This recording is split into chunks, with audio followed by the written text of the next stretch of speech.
Hey, good evening. Thanks for tuning in. I'm Gadi Schwartz coming to you from Los Angeles. And here are the stories we're watching tonight, starting with fear turning into desperation in Maui. Fair warning, and fair warning. A lot of people are angry. A lot of bad things is happening. People are going into survival mode. And with this being the deadliest U.S. wildfire in more than 100 years, families are now giving their DNA to help identify remains. Also, former President Donald Trump appears to be on the verge of his fourth criminal indictment.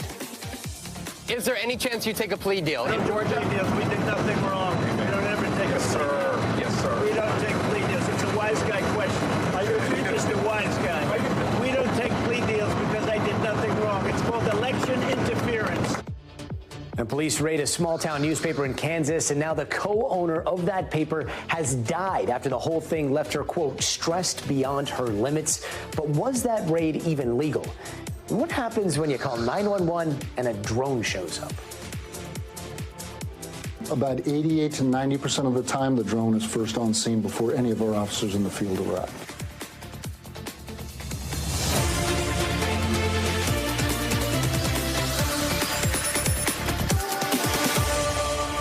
And we start tonight in Hawaii, where the death toll from the deadly Maui wildfires is just under 100, up significantly over the weekend and expected to rise even higher, making the Maui fires the deadliest wildfires in U.S. history.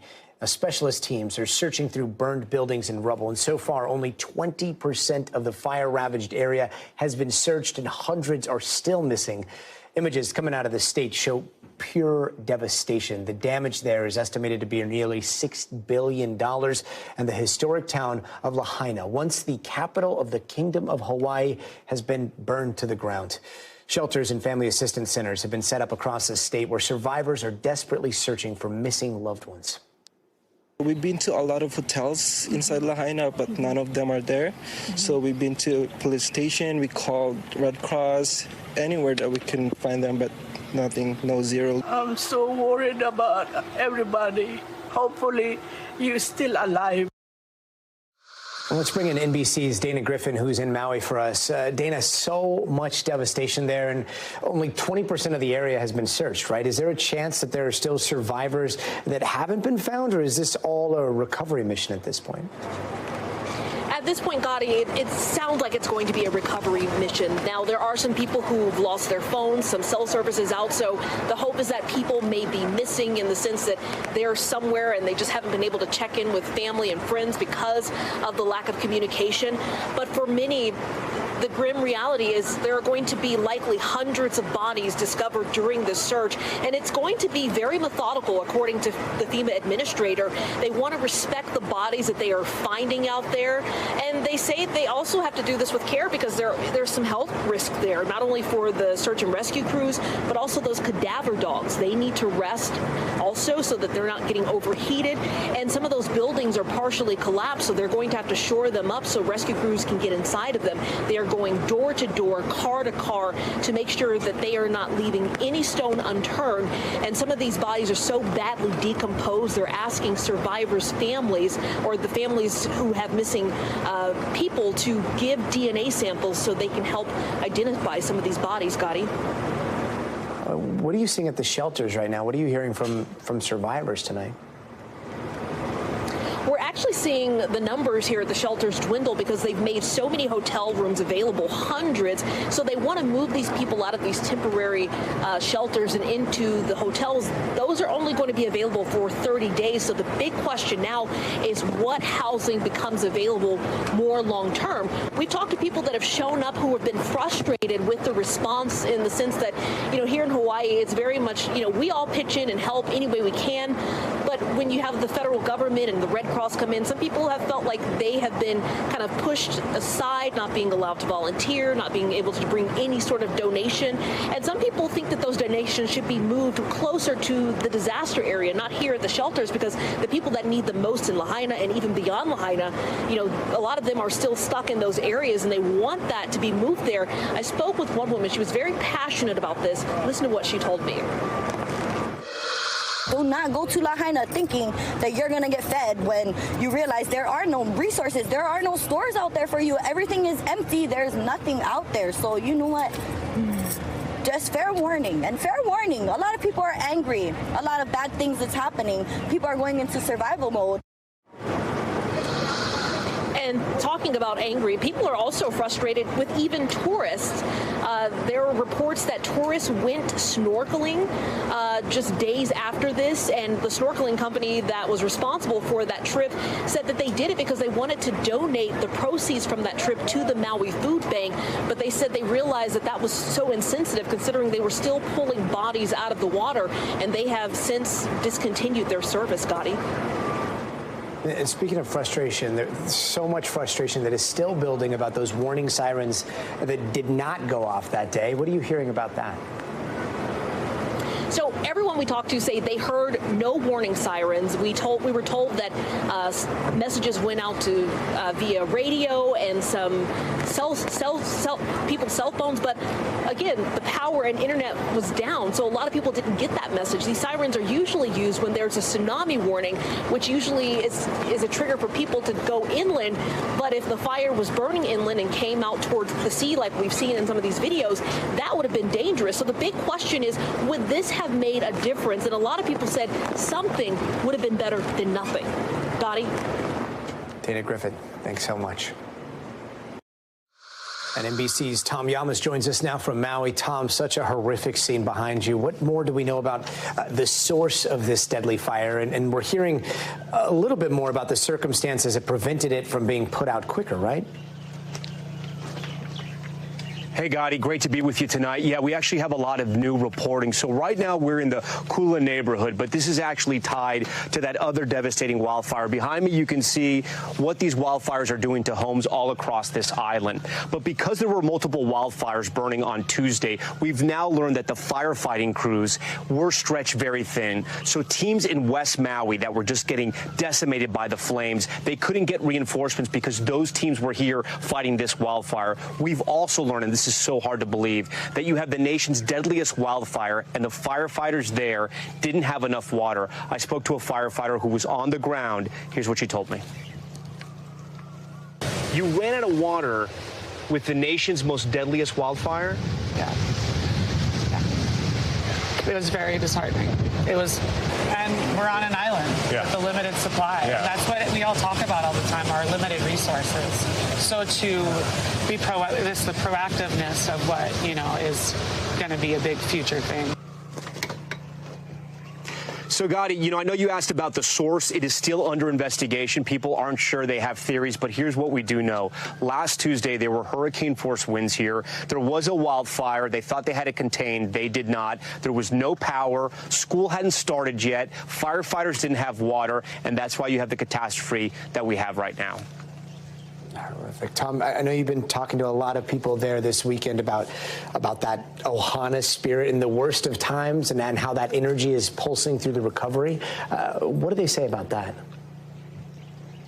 Yeah, we see it all across the island. I'm new to Hawaii, but I've sort of been impressed and mesmerized by this Ohana spirit, which essentially means family, that if you're here, you are family. Even if you weren't born in Hawaii, if you spend your time here, you show you're dedicated to this community, they will take you in. All across Hawaii, I've learned also people have Ohana homes, essentially homes where they put other family members because real estate here is so expensive, but it's also the way people like to live here. So that Ohana spirit is strong. People are taking in the families who have lost everything, while they're getting phone calls, fielding phone calls from relatives, telling them that other people have died, telling them that friends are missing.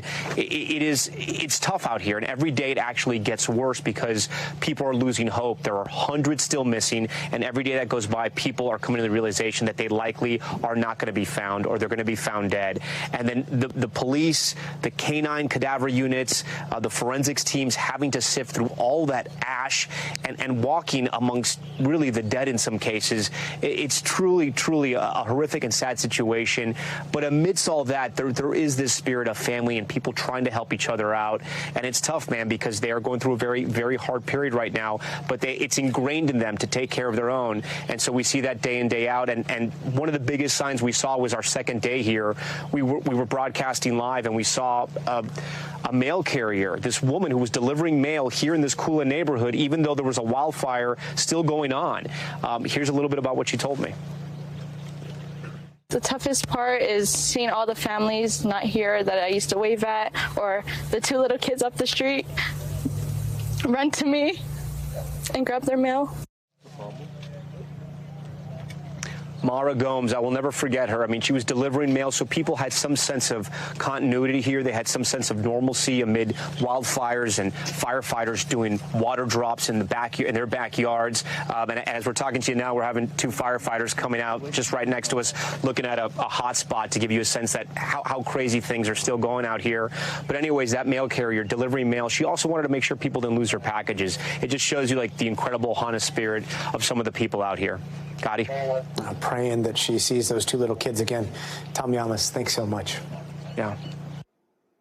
Now, we've been hearing about people who literally jumped into the ocean to escape the flames. The Coast Guard rescued 17 people from the water, including 2 children, and another woman was in the water for 7 hours, clinging to a wall as cars exploded all around her.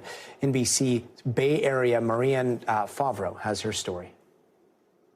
Annalise Cochran says it was the sound of dozens of personal home smoke alarms going off that alerted her to the intense flames headed toward her Lahaina apartment. There was embers that were the size of small boulders that were flying through the air. She grabbed a few belongings and her pet minor bird Chickadee and jumped in her car. And it was pitch black. I couldn't see where I was driving. I had my headlights on. I couldn't see even 1 inch in front of my windshield. But she didn't get far. She hit gridlock as people abandoned their vehicles and tried to outrun the flames. Grabbed my things. I left my bird behind in the car, which will forever break my heart. And I jumped over the seawall. For hours, she and dozens of others clung to a rock wall or waded in the ocean, including 19-year-old Noah Tompkinson, his 13-year-old brother Milo, and their mom. Both sides, to the left and the right, are on fire. I was just trying to survive. I was just in survival mode. That's it. Annalise, who has asthma, says she could barely breathe in the thick black smoke. And then things got even worse. When the cars started exploding, they went off one by one. It was incredibly scary. The whole ground would shake. Sadly, her elderly neighbor did not survive. He passed away in the fire. After several hours in the cold water, the Tompkinsons and Annalise were finally rescued. Now she's living in a shelter, taking on a new fight to improve the emergency alert system. We should have gotten an alert. We should have had a text or something telling us to evacuate, because now people were actively dying in front of me, and that was horrifying. Marianne Favreau, thanks so much for that. Now, in the aftermath of these fires, there are so many other dangerous problems that are just now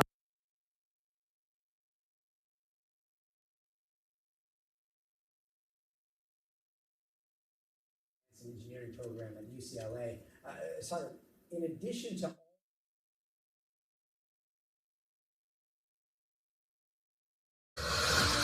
Hey there, welcome back. And here are some of the other headlines we're watching tonight. 6 former Mississippi police officers who were all white pleaded guilty to charges that they tortured 2 black men during a January raid. That's when the officers beat, tortured, and sexually assaulted the men, even shooting one of them in the mouth. In Texas, a teenager is missing and believed to be dead after a boating accident in Austin. Now, the boat hit the bank of the lake, causing 1 person to be ejected. 6 others on the boat were hurt, and some with serious injuries. It's unclear how fast that boat was going. A lake that is as narrow as it is, it gets very crowded very fast. You get a lot of cross currents, you get a lot of cross wakes. And so if you're just plowing down the lake as fast as your boat will go, you can have an accident. Also in Texas, Cecily Aguilar was sentenced to 30 years in connection with the murder of U.S. Army soldier Vanessa Guillen. Aguilar pleaded guilty in November to an accessory to murder and making false statements. Her boyfriend killed, dismembered, and then disposed of her body back in 2020. And if you felt like July was extra hot, you were not alone. Get this. It turns out that it was the hottest July in 174 years. And if you're not good at math, that was way back in the 1840s. The telephone wasn't even invented back then. And remember that cage match that was supposed to go down between Mark Zuckerberg and Elon Musk? Well, it might not be happening after all. Posting on Threads, Zuckerberg wrote that Musk isn't serious. It's time to move on. Meanwhile, Musk was posting today about possibly going to Zuckerberg's house. And now turning to this, in the aftermath of these fires, there are so many other dangerous problems that are just being identified, including the massive releasing of harmful chemicals into the air and water. And joining us now is Sagar Patel from the Environmental Science and Engineering program at UCLA. Thanks so much for joining us. This is something I've been wanting to talk about because we just saw this alert go out. In addition to all the devastation, people who live there are being warned not to drink or boil their water. That paints a pretty dire picture, right? How long is it going to be before a lot of that drinking water is safe? Thanks for having me, Gadi. That is not my research topic, but I can speak to a little bit about the water quality effects from the fire. Typically, retardants that are used to put out the fire will find their way into the water stream, and that will impact the water quality. So if you're drinking from a well, you're most likely not going to be able to consume the water that you have on your property. Water treatment plants, I believe, are going to be working at breakneck pace to get good quality water. But I believe bottled water is most likely the safest potable water to be found on the islands. And Maui is known to be this incredibly lush environment. What's going to happen to the plant life there after this? It's important to think about the types of plants that are being burned in the fire. Plants like grasses and shrubs, they have a lower to moderate intensity of fire, but those fires spread fast. Things that are more woody, those are going to burn at a higher temperature and are going to produce a lot more pollutants into the air. And so it really depends on the regions of Hawaii that are burning.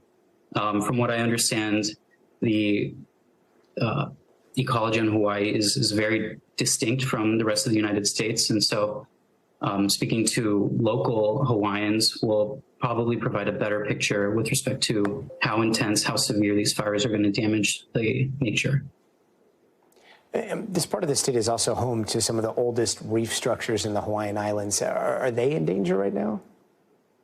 From my understanding, the long-term concern is climate change. As these fires increase in intensity, severity, and in duration, we're going to be releasing a lot more greenhouse gases into the atmosphere.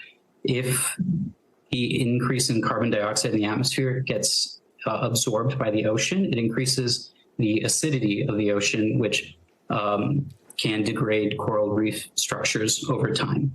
So I would say over a long period of time, over the general trend is that coral reefs are in danger due to these wildfires as they become more and more prevalent. Sagar, thanks so much for joining us. And if you'd like to help, you can text the Red Cross. They've got the number there on the screen. Text Hawaii to 90999 to make a $10 donation to the Red Cross. Other organizations looking for donations include the Maui Food Bank and the Hawaii Community Foundation. And turning now to Donald Trump. Donald Trump could be indicted again, this time for possible interference in the 2020 presidential election in Georgia.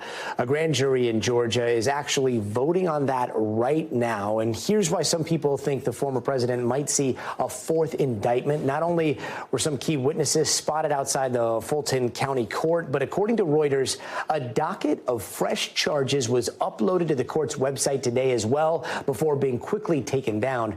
NBC's Blaine Alexander has a little more on that confusion. At the Fulton County Courthouse in Atlanta, tonight, heavy security outside amid movement inside. With Fulton County DA Fonnie Willis calling witnesses to appear before a grand jury as she presents her case against former President Trump and his allies. Just after noon, Reuters reported the Fulton County Court's website published a document indicating numerous charges against Mr. Trump. That document was immediately taken down. In a statement, the court says a fictitious document was circulated online. The DA's office said at the time no charges have been filed. Willis has spent more than 2 years investigating the former president's alleged efforts to overturn the 2020 election results in Georgia, including his phone call to Georgia's Republican Secretary of State. I just want to find 11,780 votes, which is one more than we have, because we won the state. Then there's Mr. Trump's alleged pressure on other state officials and statements made by Trump attorney Rudy Giuliani before a panel of Georgia lawmakers espousing false claims of a rigged election. Tonight, Giuliani, who has been notified he's a target, is speaking to NBC News. I didn't do anything wrong. Over the weekend, a potential fourth indictment did not slow the Republican frontrunner's stride in Iowa. When asked about a potential plea deal in Georgia, We did nothing wrong. We don't ever take a plea deal. Yes, sir. We don't take plea deals. the former president has argued that Willis, a Democrat, is pursuing a partisan investigation. Today, writing, "I did not tamper with the election. She only wants to get Trump." Blaine Alexander, thanks so much. Again, we're going to be keeping an eye on that grand jury and the potential indictment throughout the hour. We understand that they are voting right now. Stick with NBC News Now for the very latest updates. And we've got some new developments tonight on the investigation into Hunter Biden. We are finally learning more about why that controversial plea deal fell apart last month. NBC's Tom Winter explains. Well, Gadi, good evening. Federal prosecutors have until noon tomorrow Eastern time to respond to what Hunter Biden's attorneys said today, which is that they reneged, federal prosecutors that is, on a plea agreement specifically on tax charges as well as a gun possession charge. And they say on the gun possession charge that the agreement that they signed in open court, it has Hunter Biden's signature on it, it has federal prosecutor's signature on it, that agreement is in effect because that's not typically an agreement that a judge has to sign off on. The whole point of a pretrial diversion agreement is that there's a specific set of criteria that the court never sees, that somebody doesn't have to enter the trial process, and they won't be charged as long as they meet that criteria. Well, they say that that's in effect, and the judge can still ask questions potentially about any sort of a plea agreement, but that's really moot at this point on the tax charges because already both sides have agreed there's going to be no agreement struck there. So what are the next steps? The next steps are they'll figure out the gun charge and the pretrial diversion agreement, and then we'll wait to see if any charges are filed against Biden related to any sort of tax offenses. Those could be filed in the Central District of California, think Los Angeles, or perhaps in D.C. District Court, of course, in Washington, D.C. We'll continue to follow what the special counsel does. Gadi, back to you. NBC's Tom Winter, thanks so much. Now to a crazy story out of Kansas. Police there raided a local newspaper, allegedly grabbing computers and cell phones, even wresting a phone out of a reporter's hands. But that is not all. They also went to the home of the paper's owners, taking more devices there. But then get this. The next day, one of the paper's owners died. Her son claims that the stress of the police encounter is to blame. And NBC's Stephanie Gosk has the details on how all of this started in the first place. Police in Marion, Kansas, seized hard drives, cell phones, and documents from the local paper's offices. Friday's raid captured by surveillance cameras. Eric Meyer, the publisher and owner of the Marion County Record, says his paper was unfairly targeted. Police chief saw an opportunity to let's really stick it to this newspaper, which has not been entirely supportive of him. The search also included Meyer's home. He believes the stress of it contributed to the death of his 98-year-old mother, Joan, who co-owns the paper. She became so upset about this that she wouldn't eat that day. She wouldn't sleep that night. Meyer says it all stems from allegations made by a local restaurant owner who told the city council the paper illegally obtained her driving record, which included a DUI. Last week, we received a tip from a source about some driving violations of a business person in town. We checked out those tips. According to the search warrant, the newspaper is accused of identity theft and computer crimes. Meyer denies the allegations and says the paper decided not to run the story. How unusual is a police raid like the one that we see here in Marion? It's extremely rare. NBC News and other media organizations are calling what happened in Marion a violation of the First Amendment. Under federal law, journalists' work is protected against search and seizure with few exceptions. You use subpoena power to corroborate allegations. You don't execute search warrants. There weren't any subpoenas here. That's right. The Marion police chief is defending the raid, writing in a statement, "The judicial system that is being questioned will be vindicated." Stephanie Gosk, NBC News.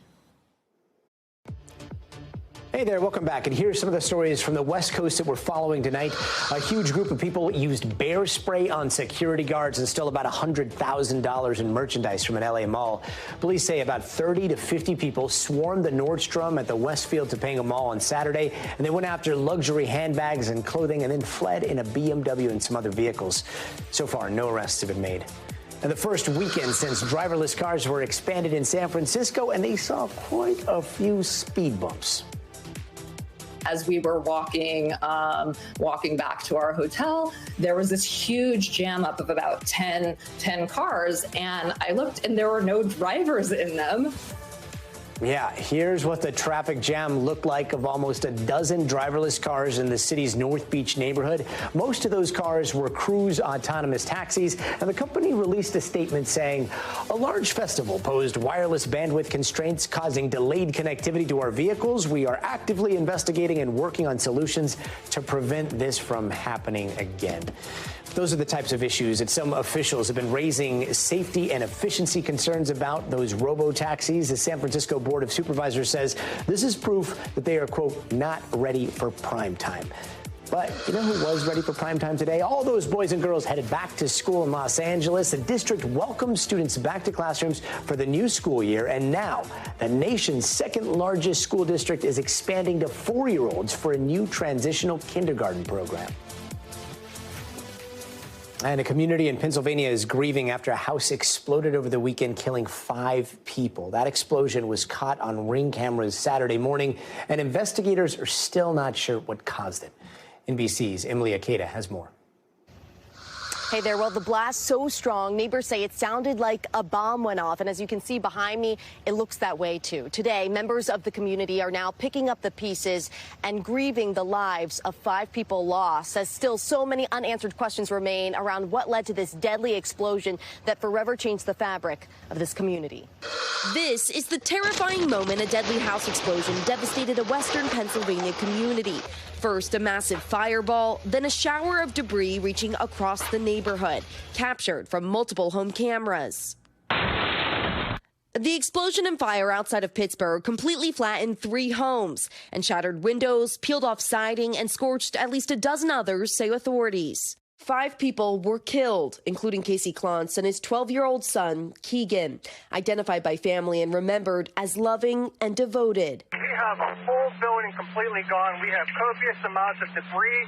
Greg Renko stepped outside Saturday morning to what he says felt like a war zone. Houses are just dilapidated. They're falling apart. If you imagine almost a bomb going off in front of your house. He helped pull his neighbor, who he says now is in critical condition, from the rubble. You may have saved his life. I hope so. I in this community have prayed hard. The exact cause of the explosion still under investigation, with gas in the area turned off as a precaution. This investigation may last for months, if not years. The explosion with such a force, it literally lifted you off your feet? Threw us off the couch to the floor. Rafael Kolinkowski lives several doors down, even spending time with some of the victims the night before the furious blast. One day you see him, next day he's gone. Now a community trying to support each other amid the utter devastation. Sometimes things like this bring communities closer together, and I think that's what we have here in Plum right now. It's not clear when gas will be restored in this community, but People's Gas Company says an initial review shows its system did operate, quote, as designed. Investigators say that determining the cause of this deadly explosion could take months, if not years. For instance, last year, there was a different home explosion in Plum Borough that injured a family of 5, and still in that incident, a cause has yet to be determined. So a long road ahead here. Back to you. Terrifying. Thanks so much, Emily. The 3-year-old migrant has died while on a bus chartered by the state of Texas to ship asylum seekers out of town. Now, according to reports, the family hoped to settle in Indiana where they had relatives. Somewhere on that long bus ride, the child developed a fever.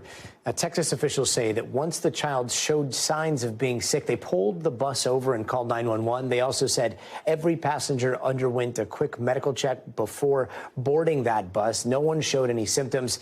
The child died at a hospital in southern Illinois, some 200 miles outside of Chicago. That was last Thursday. On that same day, Texas Governor Greg Abbott said that they had transported over 30,000 people all across the U.S. since it began. And NBC's Julia Ainsley has more.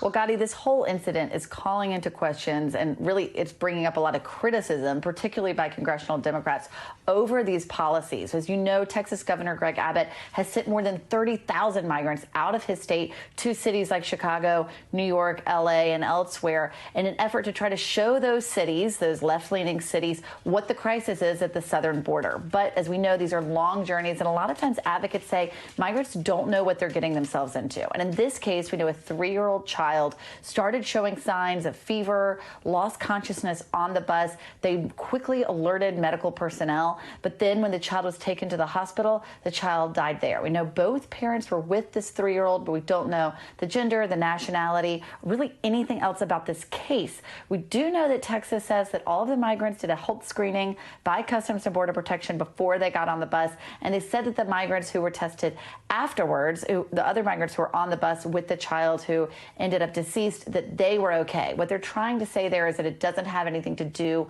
with the conditions on the bus. But of course, that is being called into question because there have been reports about migrants not being able to use the bathroom, getting dehydrated, and especially these hot summer temperatures, you wonder if they've been having access to air conditioning. But so far, we haven't heard reports of high temps or dehydration on this bus in particular. I did speak to a Texas official today who said that really until an autopsy is performed on this child, it's unclear what the cause of death will be, or what the cause of death was, rather. And you know congressional Democrats are coming hard on Texas Governor Greg Abbott over this. Will this impact his shuttle operations? Possibly, especially if the federal government, the Biden administration, decides to get involved. As you know, they recently sued Abbott over his use of buoys along the border on the Rio Grande, which they've said is really posing a danger to migrants who are trying to cross, and they've called it inhumane and unlawful, saying it should come down. It's a question of whether or not they'll do the same on these buses, but they've been continuing for over a year now without any such intervention. So we'll see whether or not this death has that impact. Now to an incredible story of survival off the coast of North Carolina. That's where the U.S. Coast Guard and U.S. Navy safely rescued 4 divers who went missing Sunday. NBC's Sam Brock has their remarkable story. Dramatic new images tonight, released by the U.S. Coast Guard, show a tiny raft bobbing in an endless choppy sea. On that raft, 4 divers who were missing for more than 15 hours. Once the sun set, then everything changes. The temperatures drop on the surface of the water, the winds picked up. Ben Wiggins and 3 others huddling together with their vests inflated saw helicopters in the late afternoon, but they weren't spotted by rescuers until almost 1 a.m. It was, thank you, God, because we were all calling out loud, God, please help us. I said to myself, we need you now, we need you now. Coast Guard choppers dropping flares in a raft, then a naval warship, which happened to be nearby, dispatching a team to bring them home. How small is the target that you're looking for? It's almost like looking up for a watermelon in the ocean. But by morning's light, it was hugs and answered prayers. We had the families waiting at the top of the dock, and it was just, it was a special moment. The improbable out-to-sea saga, starting with a recreational dive at 9 a.m. Led by Wiggins, who has decades of specialized Navy diving experience. He says he noticed the strong current right away. When they emerged about 45 minutes later, the divers could reach one another, but their boat was almost 300 yards away. When your families saw you all for the first time, what was that moment like? No words. I mean, I just broke down. It's a miracle. The sight of loved ones, creating a sense of relief deeper than any ocean. Sam Brock, NBC News. Those pictures say it all. NBC's Sam Brock, thanks so much. And coming up, 3 people are dead after apparently eating poisonous mushrooms, and now the woman who cooked them is speaking up. That story's next, so stay tuned.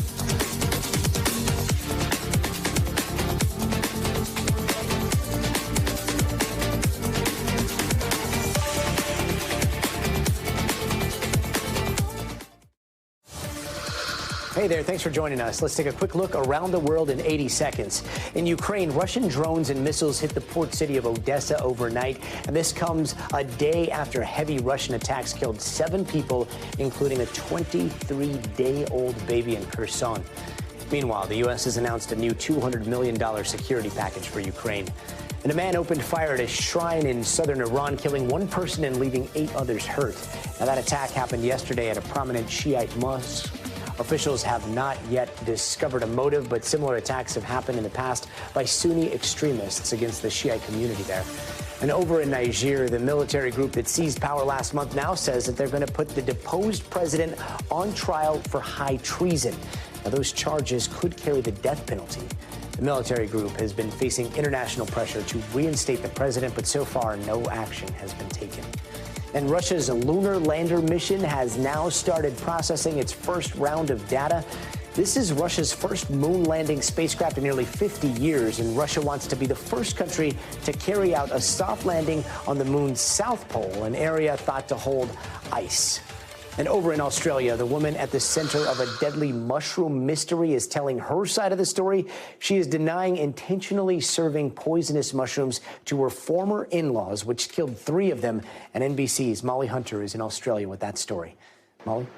This is a fascinating story. It's gripped the press in this country and really around the world. The woman in question, Erin Patterson, says she served beef Wellington with mushrooms to her former in-laws. She says through her lawyers, she has no idea how this happened. One of Australia's most baffling police probes. New questions swirling about the deadly mushroom mystery. The bizarre tragedy now grabbing global headlines. Was it accidental, a fatal foray into foraging that killed 3 members of the same family? Or was it murder, death by fungus?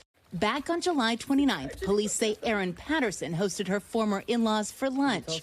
Then, within a week, authorities say 3 were dead, 1 still fighting for his life in the hospital, and the national rumor mill in full swing. I didn't do anything. I love them. And I'm devastated that they're gone.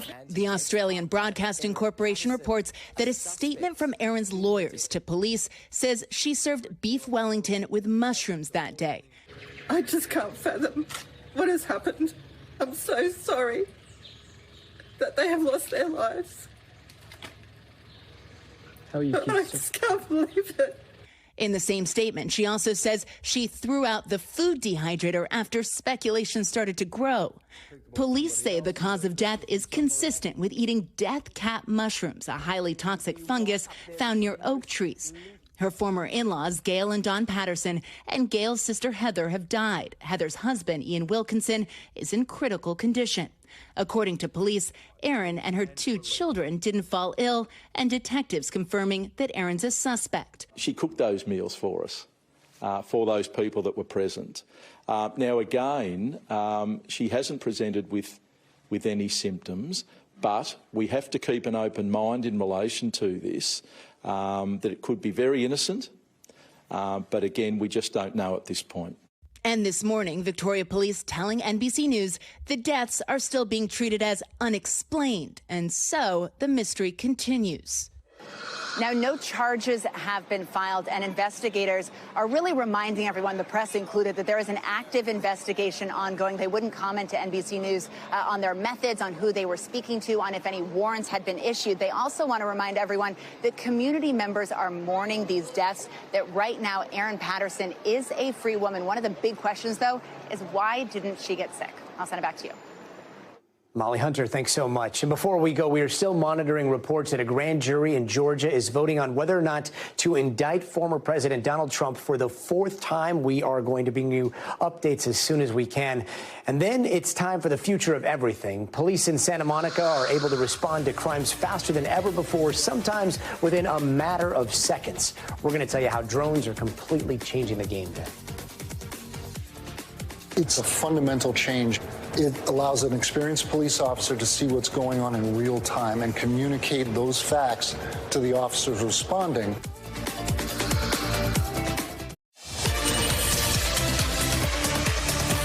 And now for the future of everything here in Southern California. We've been telling you about police turning to drones to help fight crime on the streets, but a lot of people are concerned about what that might mean for privacy. NBC News and Justice and Intelligence correspondent Ken Delaney takes a closer look at the new drone program and the criticism it's receiving. An eye in the sky, helping police de-escalate gun confrontations, catch drug dealers, and put away violent criminals. About 88 to 90% of the time, the drone is first on scene before any of our officers in the field arrive. And we'll be responding east to Lincoln Boulevard. In beachside Santa Monica, police officer Peter Lashley can survey a city block for a reported suspicious person from a command center a mile away, or zoom in to read a license plate. Last year, the drone was the only witness to a brutal assault, and its footage was used to convict one of the attackers. How have these drones changed the way your department does its work? It's a fundamental change.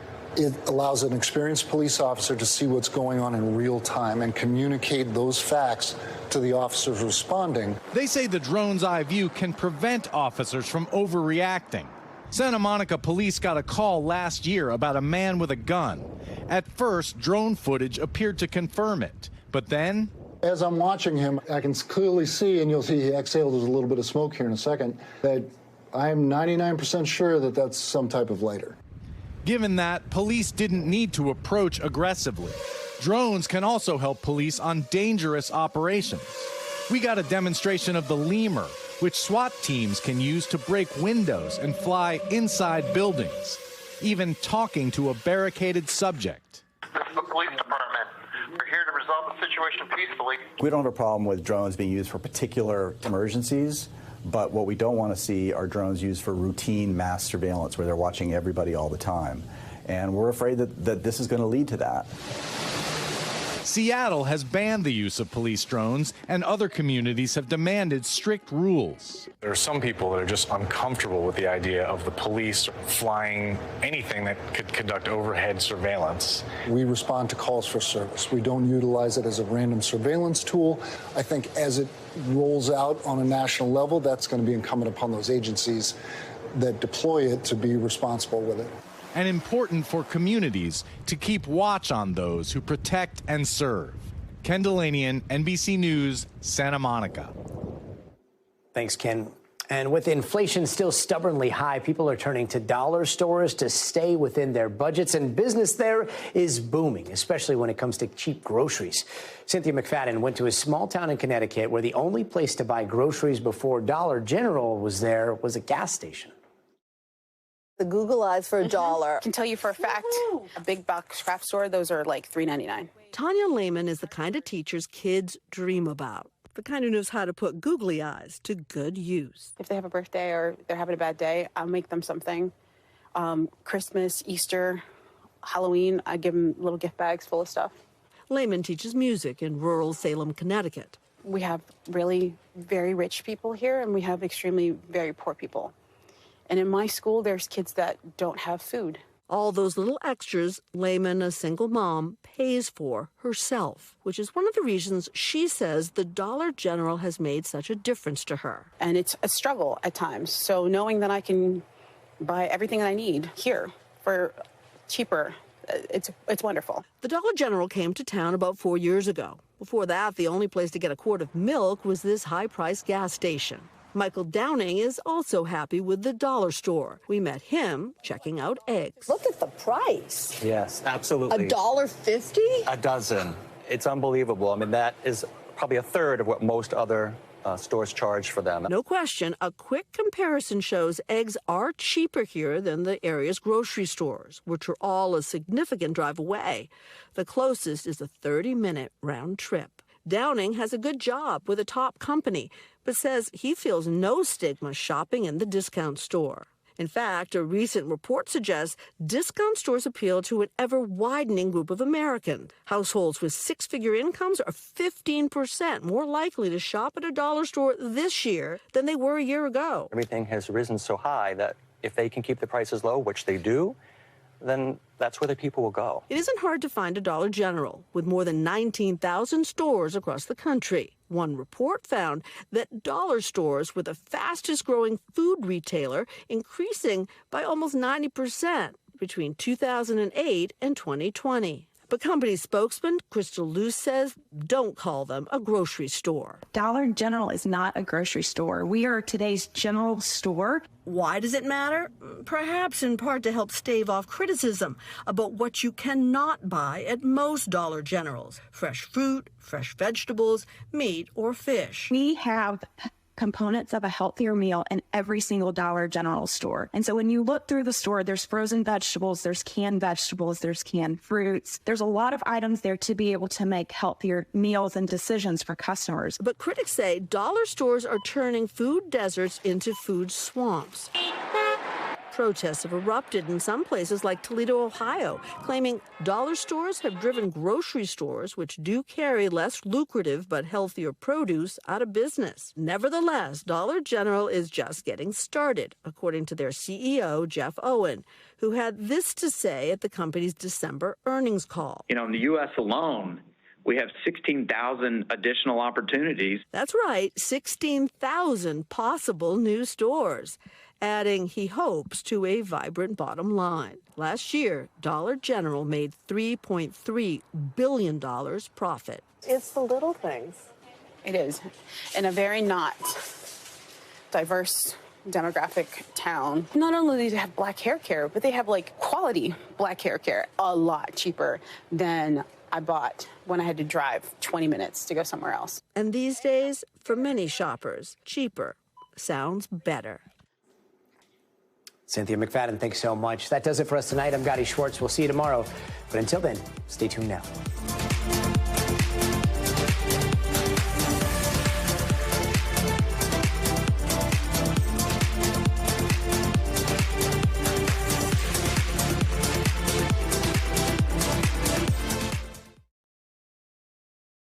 Thanks for watching our YouTube channel. Follow today's top stories and breaking news by downloading the NBC News app.